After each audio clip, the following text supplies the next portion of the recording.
Welcome to Data Analytics for Rookies, where we try to teach you data analytics so fun and simple. Even your grandma would say, "Wow, that's cool." Yes, we said cool, because data analytics deserves its moment in the spotlight. In this video, we're diving into the what, why, and how of data visualization, because numbers don't have to be boring. From dashboards that make you feel like a CEO to picking the perfect chart like a pro, we've got you covered. So grab your favorite snack, get comfy, and let's make data analytics as exciting as your favorite Netflix show. Ready? Let's get visual. Data. It's everywhere. On your phone, your watch, and even in that app that keeps reminding you about those 10,000 steps you didn't take yesterday. But let's be honest, do you really love numbers? What about data shown as numbers? I know, it's about as exciting as folding your laundry on a Saturday night.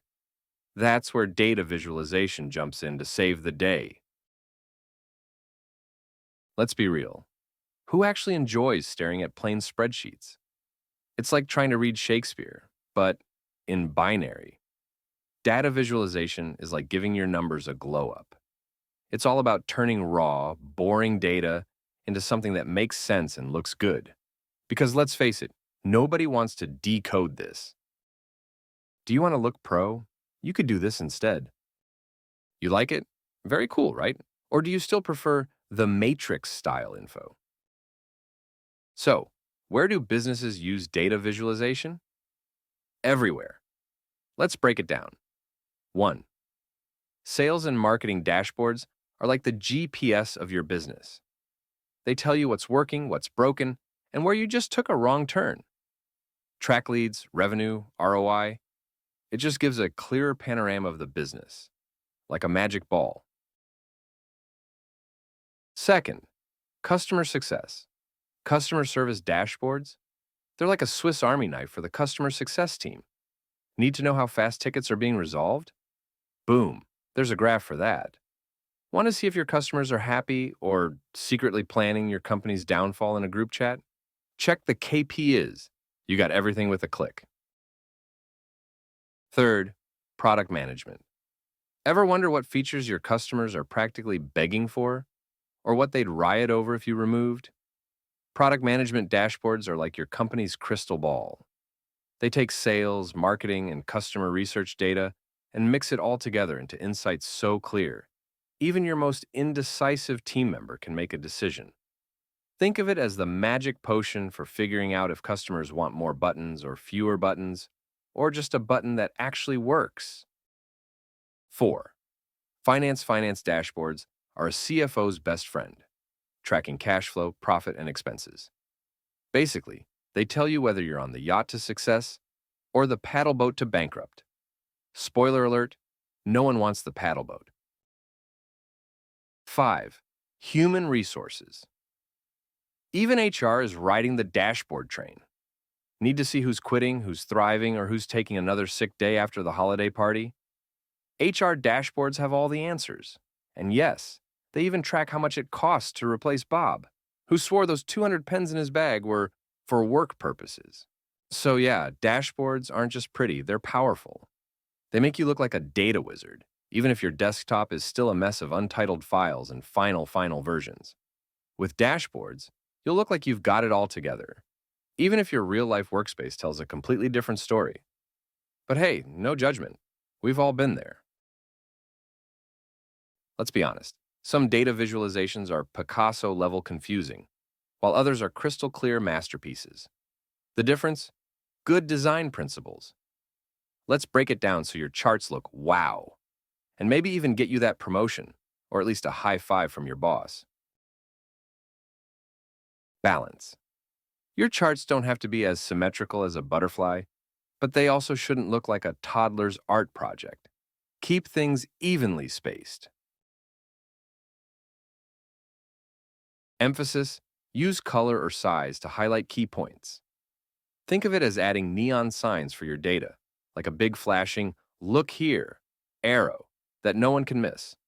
Because if your most important insight is hiding in a sea of gray, it's like whispering in a rock concert. Nobody's going to notice. Movement. Guide your audience through the story, top to bottom, left to right.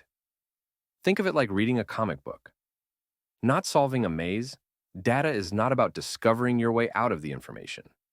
Ideally, movement should mimic the way people usually read, starting at the top of the page, moving across it, and then down. Patterns help keep things consistent. When data sets are similar, repetition makes them easier to compare. But here's a trick. Breaking the pattern can instantly draw attention. Imagine a row of blue dots, and boom, one red dot. Your eye goes straight to it. Use patterns wisely, but disrupt them when you want to make a point. Repetition in data is like a good chorus in a song. It keeps things connected and familiar. If you repeat colors, shapes, or chart types, people go, "Oh, I get it. These are related." But if you change everything all the time, well, now you just have a mess. Proportion tells people what's important. But here's the thing, our brains love shortcuts. If one bar looks 10 times bigger than another, we assume it's 10 times the value. But guess what? If someone messes with the scale, they can make a tiny difference look huge. It's like when someone holds a fish just right for a photo and suddenly it looks like they caught a shark. Stay honest, people. No, rhythm in design is like walking downstairs. When the steps are even, you're good. But if one step is way bigger, you trip, you fall, you embarrass yourself. If a visualization feels awkward to follow, it's probably not designed well. Rearranging visual elements may help. Variety is awesome. It keeps things interesting. But if you use every color, font, and chart type in existence, you'll end up with a visual crime scene. When you use patterns, proportion, rhythm, and variety correctly, everything just makes sense. It feels balanced, easy to follow, and actually useful. And when you mess it up, well, let's just say your audience will be too frustrated trying to decode your chart to actually learn anything. So, next time you design a chart, ask yourself, is this helping or hurting my audience's brain? If it's hurting, fix it. And if it's great, congrats. You've just leveled up in the art of data storytelling. All right, let's hit pause for a sec, because I just spotted two students in the sleep mode. They had their eyes rolling back like they were in some kind of data-induced trance. Wake up, data warriors.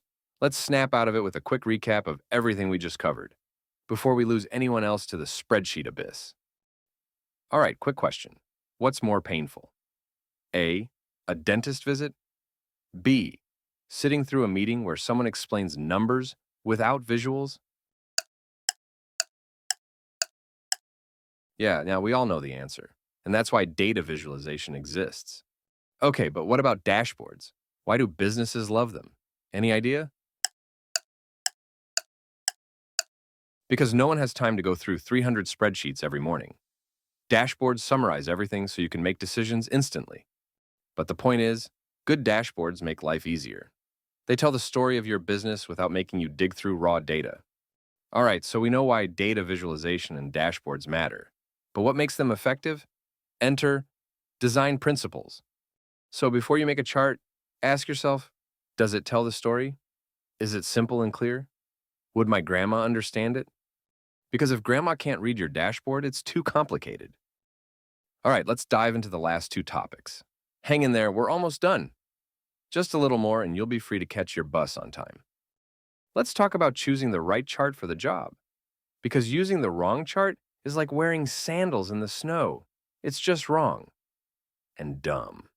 Time series chart. Perfect for tracking trends over time, like how your stress levels peak every Monday morning and magically drop by Friday at 5 p.m. Scatter plot. Dots, dots everywhere. A scatter plot shows how two things are related, like coffee intake versus productivity.